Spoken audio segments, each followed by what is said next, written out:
Gentlemen, one of the only things that we all have genuine control over is our minds. You don't control your heart could stop beating. You don't have control over your lungs, you don't have control over your nervous system. It's very hard to manipulate and seek influence on various organs on your body, but one of the main things that you have total control over is your mind, the way that you think, your negative thought patterns, your positive thought patterns. And why do you think for 1 second that I keep banging on the drum about your minds? Because it's the one thing that we have control. There are very few things we have control in this life. Whether it's the sun, whether it's the water supply, whether it's the food supply, whether it's government decisions, legislations, whether it's car crashes, we don't have much control on this earth. It's why people say it's destiny, it's just fate, because we have so little control over the direction of this planet. But you have control over what enters into your mind. You have control over what sinks into your subconscious mind. You have control over the micro decisions of your life. My key message for this video to every single one of you, whether you're a non-subscriber or a subscriber, and if you are a non-subscriber, you know what you need to be doing. I don't need to be delving into that any longer. You, my friend, you need to be very careful of what you let enter into your mind, and that is cultivating the correct environment. But two, analyzing your thought patterns. So you might be sitting on the train, you might be driving down the road, you might be driving down the highway, driving down the motorway in your car, you might be on your way to work, you might be on your way to the library, to the high street, whatever it may be. You're inevitably going to be having thoughts. Now, what are these thoughts? Don't disregard them imminently, but just observe and just think to yourself, why do I think the way I think? Where are these thought patterns coming from? Where does it stem from? Why do I believe the things that I believe? Is it because as a child these painful statements were ingrained in me? Were you told that you were useless? Were you told that you were worthless? And you've done it on a repetitive basis. The reason why you let negative thoughts dictate your life is because it's all you've ever known. It's what you've done on a repetitive basis. Your paradigm, your subconscious mind has total habitual control over your current day-to-day actions. I use the word paradigm. What is a paradigm? A paradigm is a program that has almost exclusive control over your day-to-day habitual life, habitual programs. 95% is what we also call, aka the subconscious mind. How do you shift it? The paradigm is a set of programs that have been downloaded from when you were a kid throughout your childhood. It's what your parents told you. It's what is essentially what were the societal norms. It's the educational institutions. But a lot of the time it was never positive for you. It was never conducive for you.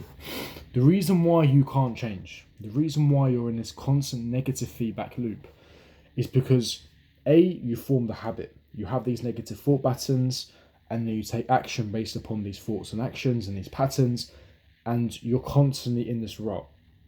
The reason why you feel as though you're worthless, the reason why as though you feel like you're helpless and you can't change, and the characteristics and the traits that you possess, your brain can change. This has been proven by science. Your brain can change. Very difficult, yes, but your brain can change in terms of patterns, in terms of the neurochemistry, etc. But it all comes down to shifting the paradigm. It all comes down to altering the subconscious mind. Now, how do you shift the paradigm? The paradigm is only shifted by repetition. It's only told by, and this is where affirmations come in, but a lot of people don't believe in affirmations. But my friends, the reason why I implore you, the reason why I encourage you to change your thought patterns, every time you think of something negative, you have the power to reject it in your conscious mind. The minute you think something negative in your conscious mind, you can reject it and you can think something positive. Again, observe from the glass half full, not the glass half empty. Now, in the beginning, it may seem as though it's deceit. It may come across as a lie because it's not who you are. It's the fear of the unknown. You're doing something you've not done for years. You're thinking positively. But that is the first step to change, and you have to do this on a continuous, repetitive basis, and that is how you shift the paradigm. That is how you shift bad thoughts.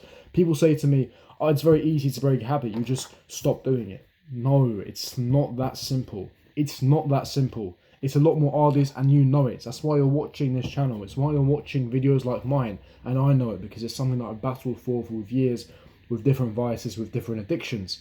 You can't just remove a habit. It doesn't work like that. You remove a habit by replacing it with something positive. But more importantly, It's identifying with that new habit. It's the new identity that you form. The reason why you're still in this rut and you can't get out of it, the reason why you're still in this negative feedback loop, is because that is your identity. It is what you've done on a repetitive basis. It's how the paradigm has been formed. For the paradigm to shift, you have to shift the identity. You have to identify yourself as a new person. So I'll give you an example. People will say, they'll be out in a club, they'll be out in a bar, they might be socializing, and someone is smoking a cigarette. And they're passing the cigarette packet, they're offering the packet to the guy next to them, and the guy says, "No thank you, I'm trying to quit." That person, even though he's trying to quit, he'll end up capitulating and smoking eventually. Why? Because it's the identity. He said, "I'm trying to quit." The issue there is the identity hasn't shifted. He's still identified as a smoker. What did he say? "I'm trying to." No, he's not trying to. What he needs to say is shift the identity. I don't smoke. That's it. I don't smoke. That is a perfect example with your bad habits, with your bad patterns. It's the same thing. You move forward for a new day and you do it on a repetitive basis. I'm going to make the greatest comeback ever. I am the man. I'm hardworking. I'm dedicated. It's going to sound cringe in the beginning. It's the whole point. It sounds cringe because you're not used to it. You're used to negative thoughts of thinking you're worthless, you're useless, I can't do this. It's me. How can I possibly ever accomplish this? That's the thought patterns that you're used to. You don't find that cringe, but then when you tell yourself that you're hardworking and you're smart, all of a sudden it's cringe.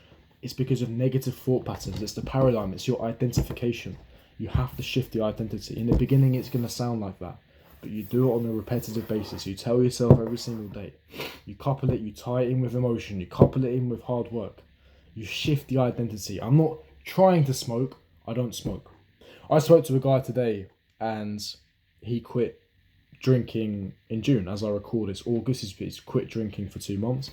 Last year, June, he quit smoking. So it's been a year and 2 months since he last smoked. And he said to me, "Ken, look, I've quit smoking. I've quit drinking." And I said, "That's phenomenal." And then he said, "I'm still an obese piece of shit." These are his words. And he said, "I don't feel worthy." And I said, "That's your issue. It's the identification. It's the identity. You haven't shifted your identity."